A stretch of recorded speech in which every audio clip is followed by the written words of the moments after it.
اعوذ باللہ من الشیطان اللعین الرجیم بسم اللہ الرحمن الرحیم الحمد للہ رب العالمین والصلاة والسلام علی سیدنا محمد وآلہ الطیبین الطاہرین ولعنۃ الدائمۃ علی اعدائہم اجمعین من الآن الی قیام یوم الدین اما بعد فقد قال سبحانہ وتعالی فی محکم کتابہ المجید بسم اللہ الرحمن الرحیم یا ایہا الذین آمنوا کتب علیکم الصیام کما کتب علی الذین من قبلکم لعلکم تتقون۔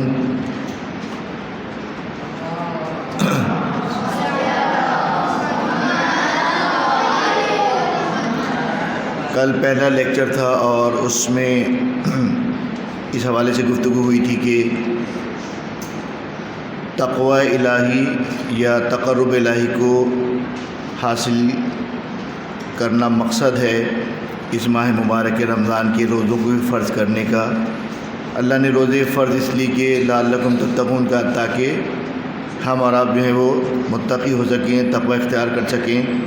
تو کل فرسٹ لیکچر میں اس بات کو بیان کیا گیا کہ وہ کون سی چیز ہے کہ جو اس تقرب الہی یا اس تقوی کو حاصل کرنے میں رکاوٹ بنتی ہے، کہ اگر اس فعل کو ہم انجام دیں تو تقوی الہی حاصل نہیں کر سکتے یا تقوی حاصل کرنے میں اس طرح سے کامیاب نہیں ہو سکتے کہ جیسا ہونا چاہیے۔ تو پہلی چیز جو کل بیان ہوئی وہ تھا جھوٹ، کہ جھوٹ اگر کوئی شخص بولتا ہے یا کسی بچے کی عادت ہے یا کسی کا پسندیدہ مشغلہ ہے تو وہ کبھی اس بات کی توقع نہیں لگائے کہ وہ پروردگار عالم نے جو تقوی رکھا ہے حاصل کرنے کے لیے وہ اس کو حاصل کر پائے گا، کبھی ایسا پاسبل نہیں ہے۔ آج سیکنڈ لیکچر اور آج بھی اسی حوالے سے گفتگو ہوگی کہ وہ کون سی چیز ایسی ہے کہ جس کو اگر ہم انجام دیں تو تقوی الہی یا تقرب الہی حاصل نہیں ہو سکتا۔ بہت ساری چیزیں ہیں اور اس بیان کے اندر بہت سارا میٹر ہے کہ جس کو بیان کیا جا سکتا ہے، لیکن آدھے گھنٹے کے اندر اور بچوں کے حوالے سے جو گفتگو کرنی ہوتی ہے اس میں میٹر اسی حساب سے تیار کیا جاتا ہے کہ جو بچوں سے متعلق ہو۔ تقوی کہ جس کو پروردگار عالم نے فلسفہ رمضان قرار دیا، سورہ بقرہ کی آیت نمبر 183، قرآن کا دوسرا سورہ بقرہ، اس کی آیت نمبر 183 کہ یا ایھا الذین آمنوا کتب علیکم الصیام، یہ والی آیت، کہ اس میں علت یا فلسفہ روزے کا جو بیان کیا جا رہا ہے وہ یہ کہ لعلکم تتقون، تاکہ تم متقی ہو جاؤ۔ تو کیا تقوی حاصل کرنا پاسبل ہے؟ کیا ممکن ہے؟ کیا کوئی معصوم کے علاوہ بھی کوئی متقی بن سکتا ہے؟ کیا چہاردہ معصومین کے علاوہ بھی کوئی شخص تقوی اختیار کر سکتا ہے؟ تو اس کے کئی جواب ہیں، صرف میں آپ بچوں کے لحاظ سے صرف دو ہی جواب دوں گا کہ اگر تقوی حاصل کرنا ممکن نہیں ہوتا انسانوں کے لیے تو کبھی پروردگار عالم جو ہے نا وہ دعوت نہیں دیتا لعلکم تتقون، روزے اس لیے فرض کیے گئے تاکہ تم متقی ہو جاؤ۔ اگر یہ چیز ممکن نہیں تھی تو کبھی پروردگار عالم اس چیز کی ہمیں دعوت نہ دیتا کہ تم متقی ہو جاؤ۔ کیوں؟ اس کی وجہ کیا ہے؟ اس کی علت کیا ہے؟ اس کی علت یہ ہے کہ خود قرآن کے اندر جو ہے وہ پروردگار عالم سورہ بقرہ کی بالکل آخری آیت نمبر 286 کے بالکل ابتدائی جملے میں پروردگار عالم فرما رہا ہے کہ لا یکلف اللہ نفسا الا وسعہا، خدا کبھی کسی کو اس کی برداشت سے زیادہ تکلیف نہیں دیتا۔ اگر تقوی حاصل کرنا ہمارے لیے ممکن نہیں ہوتا، پاسبل نہیں ہوتا، یا یہ ہمارے لیے جو ہے وہ حاصل کرنے کا میں بہت زیادہ مشقت ہوتی ہے، تو کبھی بھی پروردگار عالم ہمیں دعوت نہیں دیتا کہ کتب علیکم الصیام، روزہ رکھو، روزہ فرض کیا گیا تم پہ، کیوں؟ لعلکم تتقون، تاکہ تم تقوی کو حاصل کر سکو۔ تو پتہ ہی چلا کہ تقوی حاصل کرنا ممکن ہے، صرف جو ہے وہ غیر معصوم، صرف تقوی کے لیے معصوم ہونا ضروری نہیں کہ بس جو معصوم ہوگا وہ تقوی حاصل کر سکتا ہے، اس کے علاوہ کوئی تقوی حاصل نہیں کر سکتا۔ تو تقوی جو فلسفہ رمضان ہے کہ جس کو حاصل کرنا مقصد ہے، اللہ چاہتا ہے کہ میرا بندہ جو ہے متقی ہو جائے، تو روزہ اس کے لیے فرض کیا گیا۔ اب کل جو بیان ہوا تھا کہ تقوی حاصل نہیں ہوتا اس شخص کو کبھی بھی حاصل نہیں ہوگا کہ جو جھوٹ بولتا ہے، کیونکہ جھوٹ وہ صفت ہے کہ جس کے لیے خود پروردگار عالم نے کہا کہ لعنت اللہ علی الکاذبین، جھوٹوں پر خدا کی لعنت ہو۔ تو جس کے اوپر خدا کی لعنت ہو، جس کے اوپر خدا کا عذاب ہو، وہ کبھی بھی جو تقرب الہی خدا کے قریب نہیں جا سکتا، تقوی الہی اختیار نہیں کر سکتا۔ آج کے درس میں جس چیز کو بیان کیا جا رہا ہے لیکچر میں وہ یہ ہے کہ پروردگار عالم کا تقرب حاصل کرنے کے لیے ہم کو جو سب سے زیادہ روکتا ہے خدا کے قریب جانے سے یا خدا کے بتائے ہوئے فرمان پہ یا اس کی بنائی ہوئی شریعت پہ عمل کرنے سے جو ہم کو سب سے زیادہ روکتا ہے وہ شیطان مردود ہے. اور یہ مہینہ رمضان کا مہینہ وہ ہے کہ جس میں یہ ہمارا ازلی دشمن چاند نمودار ہونے کے بعد سے بند کر دیا جاتا ہے اور چاند نمودار ہونے تک یہ بند ہی رہتا ہے. تو شیطان جو ہے وہ انسان کو جو ہے وہ گمراہ کرتا ہے اور اچھے کام نہیں کرنے دیتا ہے جس کے ذریعے سے تقرب خدا حاصل ہو.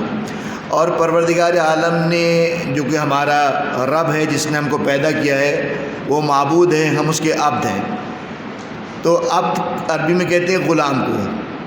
غلام کا مطلب یہ ہوتا ہے کہ غلام کا اپنا کوئی رائٹ نہیں ہوتا, جو آقا کہے گا وہ اس کو کرنا ہے, چاہے کوئی علت ہو چاہے کوئی علت نہیں ہو, جو آقا کا حکم ہوگا وہ اس سے عدولی نہیں کر سکتا.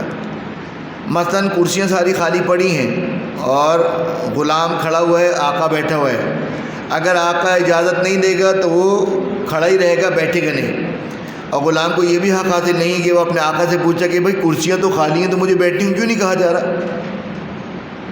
آقا کہے گا میری مرضی, تم میرے غلام ہو, میں نہیں چاہتا تم بیٹھو, کرسیاں خالی ہوں چاہے کرسیاں بھری ہوئی ہوں, میری اجازت نہیں کہ تم بیٹھو تو تم کھڑے رہو گے. تو غلام کو رائٹ نہیں ہے پوچھنے کا کہ میں کیوں کھڑا رہوں. تو جب ہم اللہ کے بندے ہیں تو ہمیں بھی رائٹ نہیں ہے کہ ہم اللہ سے ہی سوال کریں کہ یہ چیز ہم پہ واجب کیوں رکھی, ہم تو اتنے چھوٹے چھوٹے, ہمارے پر روزہ کیوں رکھا, ہم اتنی محنت سے کماتے ہیں, ہمارے پر خمس کیوں واجب کیا. تو یہ ہمارے پر رائٹ نہیں ہے. لیکن یہ جو انسان اللہ کا بندہ ہے یہ کبھی اللہ کی بندگی سے نکل کر شیطان کی بندگی میں آ جاتا ہے. یعنی اللہ کا بندہ ہونے کے باوجود کچھ کام ایسے کرتا ہے کہ جو یہ اللہ کی بندگی سے نکل کے شیطان کی بندگی میں چلا جاتا ہے.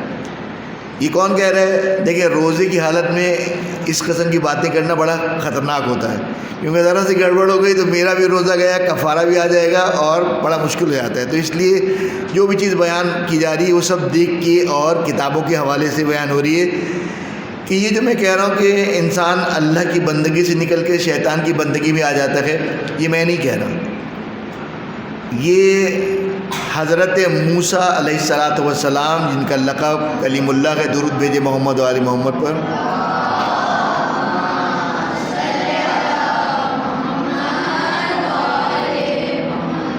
کہ ایک دن حضرت موسیٰ جو ہیں وہ تشریف فرما تھے,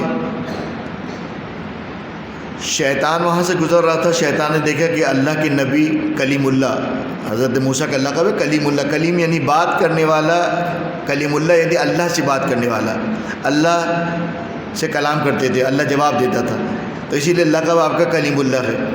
تو حضرت موسیٰ بیٹھے ہوئے تھے, شیطان وہاں سے گزر رہا تھا. شیطان نے دیکھا کہ اللہ کا نبی بیٹھا ہے, وہ بھی اتنا برگزیدہ نبی, تو گیا اور جا کے سلام کیا. حضرت موسیٰ نے پوچھا کون؟ کہا کہ ابلیس ہوں.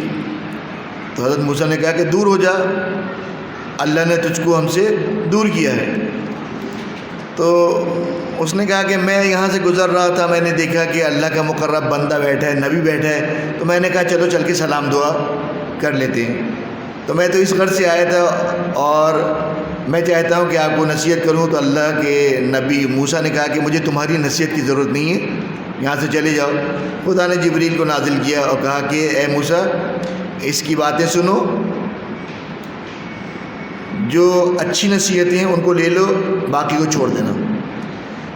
اس واقعے کے اندر پہلا پیغام تو یہ ہے کہ کبھی کسی کو یہ کہے کہ نظر انداز نہیں کر دینا کہ یہ تو بے نمازی ہے, یہ تو مثلا فلاں کام نہیں کرتا, یہ اچھی بات کیسے کرے گا. اگر ایک شخص نماز نہیں پڑھتا اس کا مطلب یہ نہیں ہے کہ کوئی اچھی بات نہ کر سکے. اگر کوئی آدمی جو ہے وہ مثلا عزاداری امام حسین میں شرکت نہیں کرتا, اس کا مطلب یہ نہیں کہ کوئی باقی ساری اچھی باتیں بھی نہیں کرتا ہو. تو اس واقعے کے اندر اللہ ہی پیغام دے رہا ہے کہ اگر برا بھی شخص کوئی اچھی بات کہہ رہا ہے نا, اس سے اچھی بات دے لو. برے شخص کے برے ہونے کی وجہ سے اچھی جو بات کہہ رہا ہے اس کو بھی چھوڑ دو, یہ تمہارے حق میں نقصان دہ.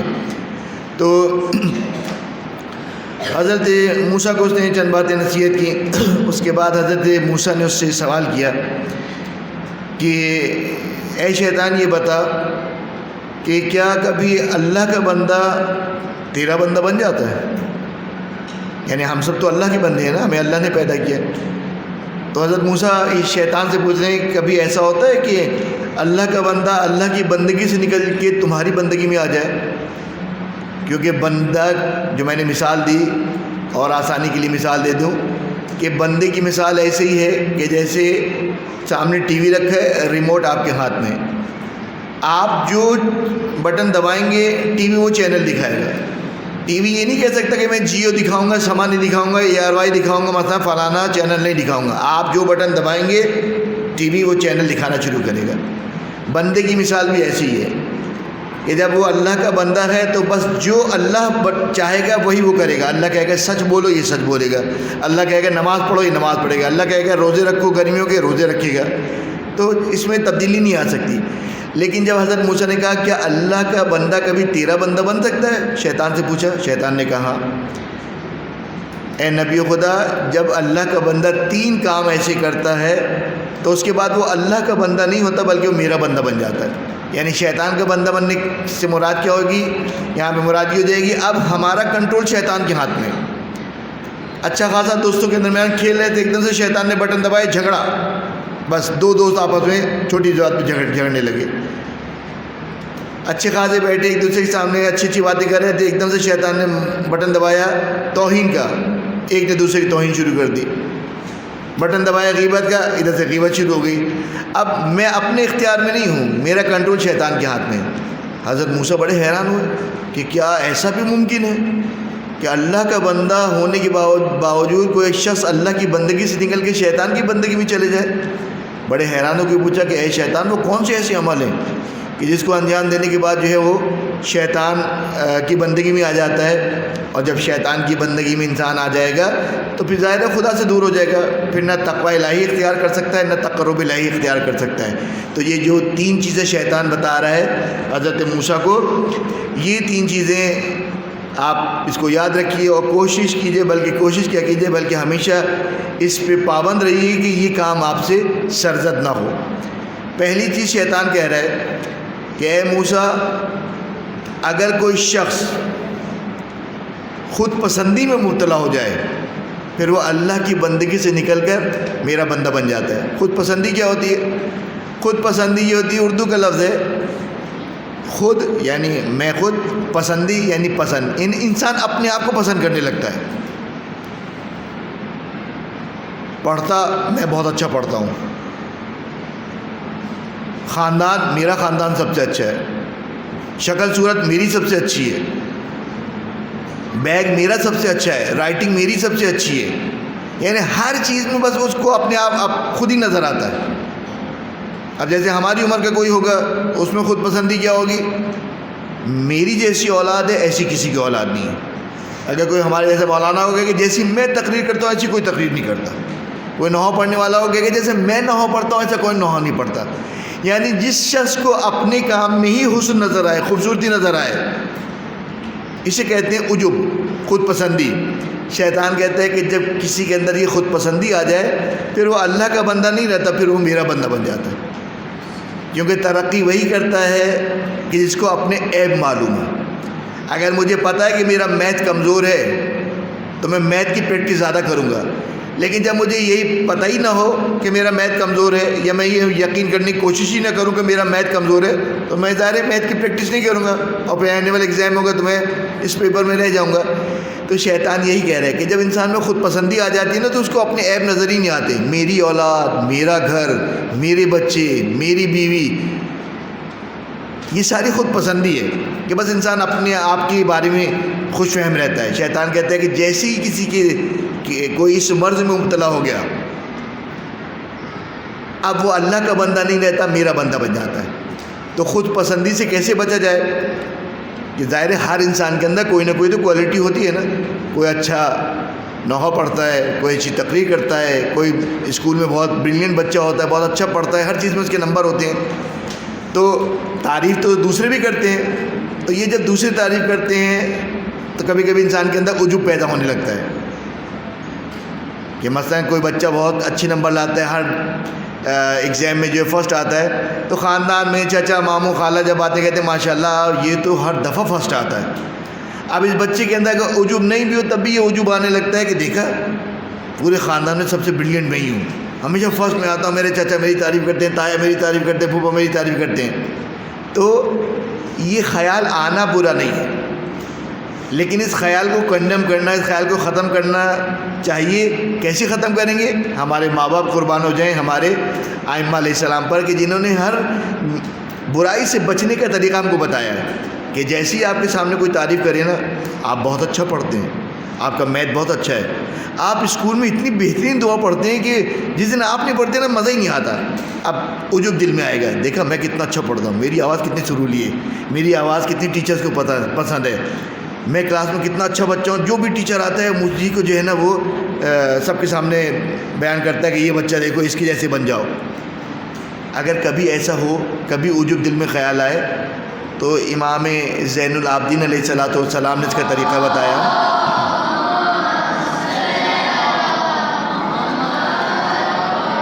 کہ جب تمہارے سامنے کوئی تعریف کرے تو ہمیشہ اپنے سے اچھی کے بارے میں سوچو۔ ایک شخص نے آ کے چوتھے امام کو دیکھا، کربلا کے بعد چوتھے امام کی سیرت کیا تھی علیہ الصلوۃ والسلام کی، کہ رات کو وہ عبادت کرتے تھے، دن میں روزہ رکھتے تھے، یعنی آپ کے یہی کام تھا، عبادت کرتے تھے یا امام حسین کا صف ماتم بچھاتے تھے، گریا کرتے تھے۔ تو کسی نے جب چوتھے امام کی عبادت کو دیکھا کہ اتنا عبادت چوتھے امام کرتے تھے کہ سال میں 2 مرتبہ آپ کی پیشانی کے اوپر، جسے گٹھے کہتے ہیں اردو میں کوہان کہتے ہیں، اونٹ کے پیٹھ کے اوپر جو آرچ بن جاتا ہے نا، اسے کوہان کہتے ہیں۔ تو جب کوئی انسان زیادہ عبادت کرتا ہے تو آپ دیکھیں اس کے ماتھے کے اوپر نشان پڑ جاتا ہے، پیر پہ ٹخنوں پہ نشان پڑ جاتا ہے۔ تو کہتے ہیں چوتھے امام کے اتنی زیادہ موٹا یہ ہو جاتا تھا کہ سال میں 2 مرتبہ اسے کاٹا جاتا تھا۔ چوتھے امام کا لقب ہے ذو السفن، سفن کہتے ہیں کوہان کو، ذو السفن یعنی صاحب کوہان، یعنی ایسا شخص کو جو عبادت اتنی زیادہ عبادت کرتا تھا کہ اس کی عبادت کی وجہ سے اس کی پیشانی کے اوپر جو ہے وہ کھال ابھر آتی تھی اور ٹخنوں کے اوپر کھال ابھر آتی تھی جسے کاٹنا پڑتا تھا۔ تو کسی نے جب یہ عبادت دیکھی چوتھے امام کی تو کہا کہ مولا آپ کتنی عبادت کرتے ہیں، رات بھر عبادت کرتے ہیں، دن بھر روزہ رکھتے ہیں۔ اب ہم جیسا ہوتا تو شیخی بگانے لگتا اور پھول جاتا، سینہ چوڑا کر لیتا، کہتا ہم جیسا ہوتا گناہگار، تو جب کوئی ہماری تعریف کرتا تو پلٹ کے ہی کہتے کہ تم نے تو خالی یہی دیکھا ہے، میری رات کی عبادت تو دیکھی نہیں، ہم تو شیخی بگانے لگتے۔ لیکن چوتھے امام نے اس مرض کا علاج کیا بتایا کہ جب بھی تمہارے سامنے کوئی تمہاری تعریف کرے یا تمہارے اندر خود عجب آنے لگے، میں اچھا پڑھتا ہوں، میں اچھا نحو پڑھتا ہوں، میں اچھا درس پڑھتا ہوں، میں اچھا اسکول میں میتھ میرا بڑا اچھا ہے، جب بھی کبھی ایسا دل میں خیال آئے، چوتھے امام نے طریقہ بتایا عجب ختم کرنے کا کہ ہمیشہ اپنے سے بڑے کی تعریف کرو، ہمیشہ اپنے سے اچھی کو دیکھو۔ آنے والے نے کہا کہ مولا آپ کتنی اچھی عبادت کرتے ہیں، ساری رات عبادت کرتے ہیں، سارا دن روزہ رکھتے ہیں۔ امام نے کہا تو میری عبادت دیکھ کے حیران ہو رہے ہو، اگر تم نے میرے دادا علی ابن ابی طالب کو دیکھا ہوتا تو تمہاری کیا حالت ہوتی؟ درود بھیجیے محمد و آل محمد پر۔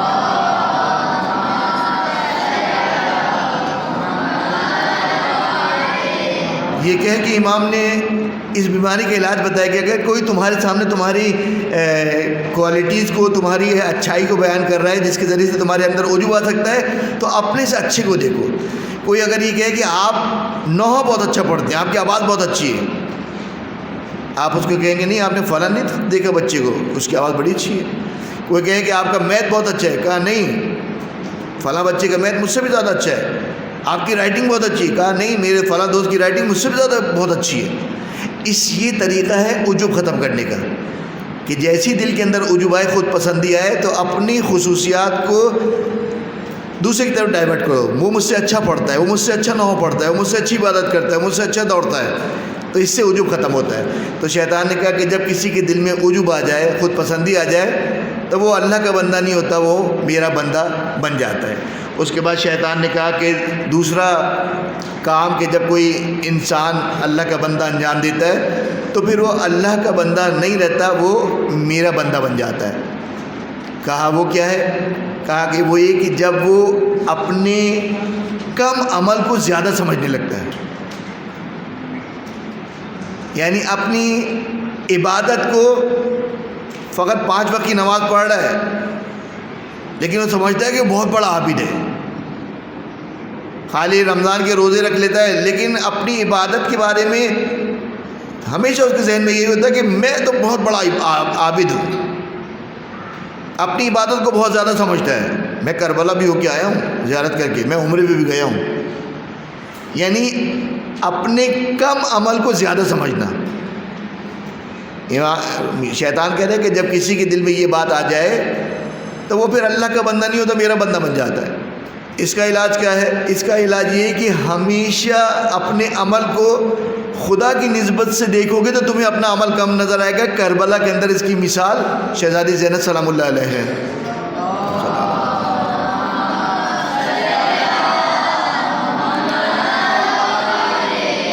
کہ کربلا کے شہداء میں سب سے مظلوم امام حسین علی مقام ہے نا۔ امام حسین علی مقام رسول خدا کے نواسے ہیں، امیر المومنین شہزادی کونین کے دوسرے بیٹے ہیں، سید شباب اہل الجنہ، جوانان جنت کی سردار ہیں، لیکن جب شہادت کے بعد شہزادی زینب گزری ہیں قریب سے اور اپنے بھائی کی لاشیں کو بے گور و کفن دیکھا ہے تو قریب جا کے امام حسین کی لاشیں کو اٹھایا اور کہا، خدا کی بارگاہ میں کہا کہ ربنا تقبلنا منا ھذا القربان، پروردگارہ میری اس ادنا سے قربانی کو قبول کر لے۔ امام حسین کی ذات اور یہ ادنا قربانی امام حسین کی ذات سے نہیں ہے، اللہ کی ذات سے۔ اللہ کی ذات دیکھو اور اس کے بعد جو ہے وہ اس قربانی کو دیکھو تو اللہ کا جو مرتبہ ہے اس اعتبار سے تو کچھ بھی نہیں ہے۔ تو یہی اگر مزاج انسان کا بن جائے کہ اگر آپ انسان روزہ رکھ رہے ہیں، جیسے آج گرمی کے دن ہے، 2 دن سے گرمی بہت پڑ رہی ہے، کوئی یہ کہے کہ دیکھو کوئی بچہ روزہ نہیں رکھتا اور میں روزہ رکھتا ہوں، تو یہ اپنی قلیل عبادت کو زیادہ سمجھ رہا ہے۔ اس کا طریقہ یہ ہے کہ یہ دیکھو کہ اپنے سے دوسرے کو دیکھو، یا یہ دیکھو کہ تم کو سہولت کتنی اللہ نے دی ہوئی ہے، مثلا اے سی کے اندر بیٹھے ہو، چھت کے اندر نیچے بیٹھے ہو، تو اس عبادت کو زیادہ نہیں سمجھو۔ یا آپ جو روزہ رکھ رہے ہیں، آپ جو نماز پڑھ رہے ہیں، آپ سمجھ رہے ہیں کہ آپ بہت بڑا کارنامہ کر رہے ہیں، نہیں، ایسا کارنامہ کوئی نہیں کر رہے۔ اللہ نے جو نعمتیں دی ہیں اس کے حوالے سے میں کچھ بھی اللہ کو نہیں ریفنڈ کر رہا ہوں۔ اللہ جتنی نعمتیں روز مجھ پہ نازل کرتا ہے اس اعتبار سے میں اللہ کو اتنی اپنی نیکیاں پلٹا بھی نہیں پاتا ہوں۔ تو اس اعتبار سے دیکھا جائے تو میں تو کوئی عمل کرتا ہی نہیں ہوں۔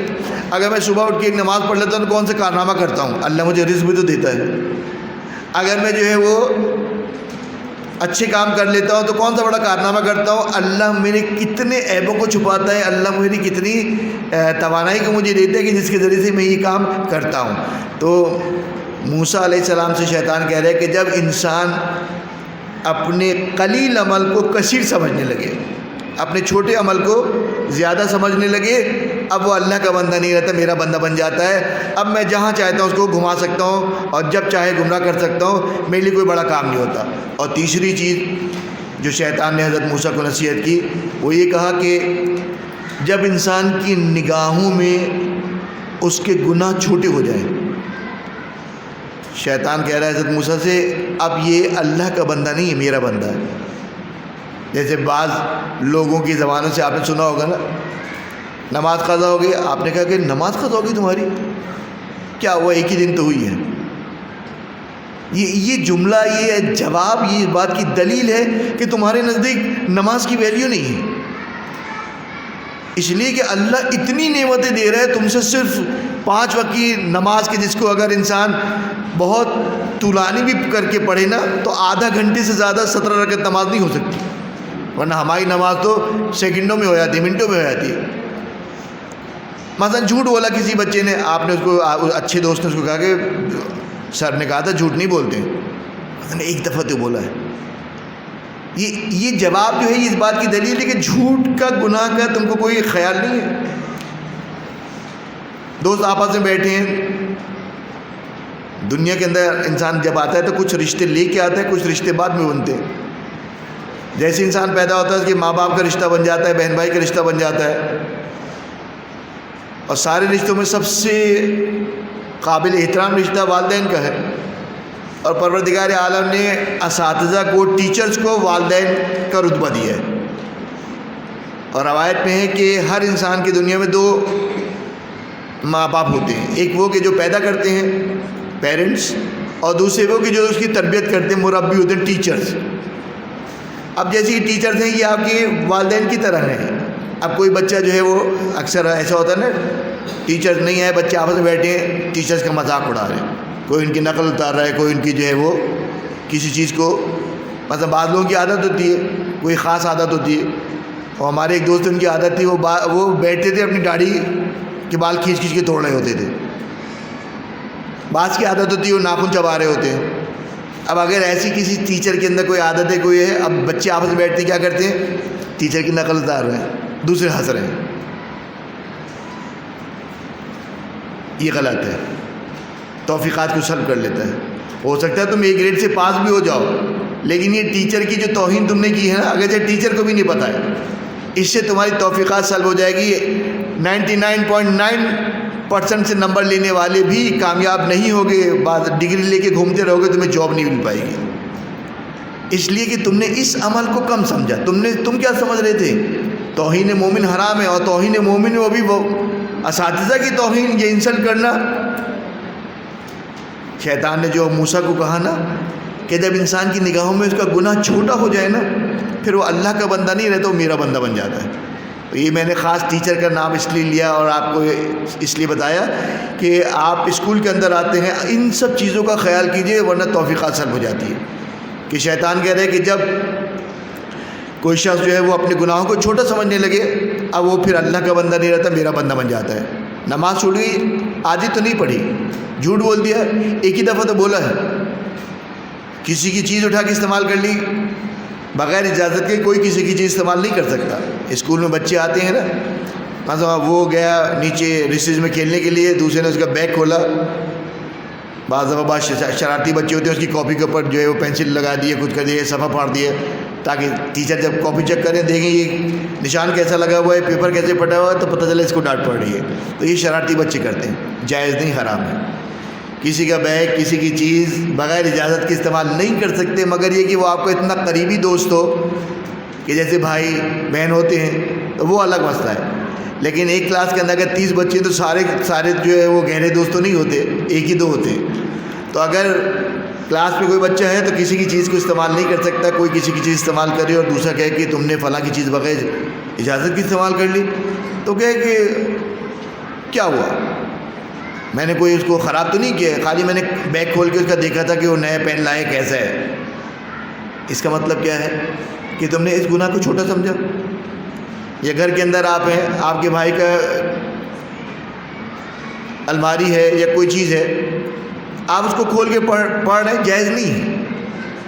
کچھ چیزیں کانفیڈینشیل ہوتی ہیں. مثلا اگر والد نے لا کے لیٹر اوپر رکھا ہے، اس کا مطلب یہ ہے کہ تم کو چھونے کی اجازت نہیں ہے. اگر ماں نے کوئی چیز جو ہے نا کسی جگہ خاص جگہ رکھی، اس کا مطلب یہ ہے کہ یہ خاص جگہ رکھنے کا مطلب یہ ہے کہ تمہیں نہیں دیکھنا ہے.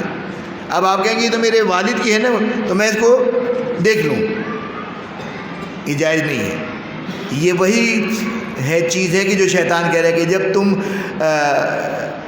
اپنے گناہوں کو چھوٹا سمجھنے لگو گے، میں تم پر مسلط ہو جاؤں گا، اور پھر تم تقرب الہی کو حاصل نہیں کر سکتے. تو 3 چیزیں شیطان نے حضرت موسیٰ کو کیا بتائیں. پہلی یہ کہ جب انسان کے اندر خود پسندی آ جائے، اپنے آپ کو پسند کرنے لگے، شیطان کہتا ہے میں اس کے اوپر مسلط ہو جاتا ہوں. ظاہر ہے جس کے اوپر شیطان مسلط ہو جائے تو پھر وہ تقرب الہی کیسے حاصل کر پائے گا. دوسری چیز یہ کہ اپنے کم عمل کو زیادہ سمجھنے لگے، میں نماز پڑھتا ہوں، میں روزہ رکھتا ہوں، میں خمس دیتا ہوں، میں فلانی کام کرتا ہوں. شیطان کہتا ہے میں اس کے اوپر مسلط ہو جاتا ہوں. اب جب شیطان مسلط ہو گئے تو ظاہر ہے یہ تقرب الہی حاصل نہیں کر سکتا. اور تیسری چیز کہ جو شیطان کہہ رہا ہے کہ کوئی شخص اگر انجام دے تو میں اس کے اوپر حاوی ہو جاتا ہوں، وہ ہے کہ انسان جو ہے نا وہ اپنے گناہوں کو چھوٹا سمجھنے لگے. ایک دفعہ تو کیا ہے، ایک بار تو کیا ہے. شیطان کہتا ہے جب انسان کی نگاہوں میں گناہ چھوٹے ہو جائیں تو پھر وہ اللہ کا بندہ نہیں رہتا، میرا بندہ بن جاتا ہے. اس دعا کے ساتھ کہ پروردگارہ بحق زہرا و ابیہا و بعلیہا و بنیہا اور سر المستودع فیہا، پالنے والے ہمارے اس نماز روزے کو اپنی بارگاہ میں شرف قبولیت عطا فرما. پروردگارہ اس ماہ مبارک رمضان میں ہمیں برکت، رحمت اور مغفرت حاصل کرنے والوں میں شامل فرما. اس ماہ مبارک رمضان میں ہمیں روزہ رکھنے والوں میں شامل فرما. آپ سوچ رہے ہوں گے یہ کیسی دعا کرا دی کہ روزہ رکھ رہے ہیں تو پھر یہ کیوں دعا کر رہے ہیں کہ روزہ رکھنے والوں میں شامل فرما؟ امیر المومنین نے فرمایا کہ کتنے ہی روزہ رکھنے والے ایسے ہیں کہ جن کی روزہ صرف بھوک اور پیاس ہوتی ہے، ان کا منہ روزے والا ہوتا ہے، کھا نہیں رہے ہوتے، لیکن باقی ان کا روزہ نہیں ہوتا۔ روزہ صرف منہ سے نہ کھانے کا نام نہیں ہے، روزہ آنکھ کا ہوتا ہے، کان کا ہوتا ہے، زبان کا ہوتا ہے۔ روزہ رکھ کے اگر انسان گناہ کر رہا ہے آنکھ سے تو آنکھ کا روزہ نہیں ہوا، اگر زبان سے گندی باتیں کر رہا ہے تو زبان کا روزہ نہیں ہوا، کان سے گندی چیزیں سن رہا ہے، غیبت سن رہا ہے تو وہ روزہ نہیں ہوگا۔ تو جو رمضان کی دعاؤں میں ہے نا کہ اللہم اجعلنی من القائمین، پروردگارہ ہمیں جو ہے وہ نماز پڑھنے والوں میں قرار دے، ہمیں روزہ رکھنے والوں میں قرار دے، اس سے مراد یہ ہے کہ پروردگارہ اس ماہ مبارک میں ہمیں روزہ رکھنے والوں میں اور نماز پڑھنے والوں میں شامل فرما۔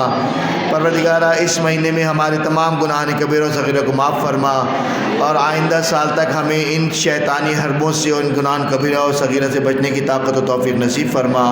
پروردگارہ اس رمضان کو ہماری زندگی کا آخری رمضان نہ قرار دے، جب تک زندہ رہیں اسی طرح اپنے رمضان کی سعادت ہمیں نصیب فرما۔ زمانے کے امام کو ہم سے راضی خوشنود فرما، اور جب امام کا ظہور ہو ہمیں ان کے انصار عوام میں شامل فرما۔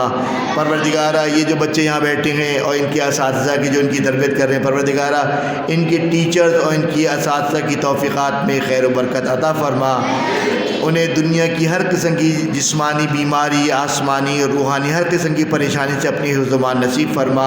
پروردگارہ ان بچوں کے والدین کی سائے کو ان کے سروں پہ قائم و دائم فرما، انہیں اپنے بچوں کی خوشیاں دیکھنا نصیب فرما، اور زمانے کے امام کو ہم سے راضی خوشنود فرما۔ جب امام کا ظہور ہو ان بچوں کو، ان کے اساتذہ کو، ہم سب کو جو ہے وہ لشکر امام زمانے میں شامل ہونے کی توفیق نصیب فرما۔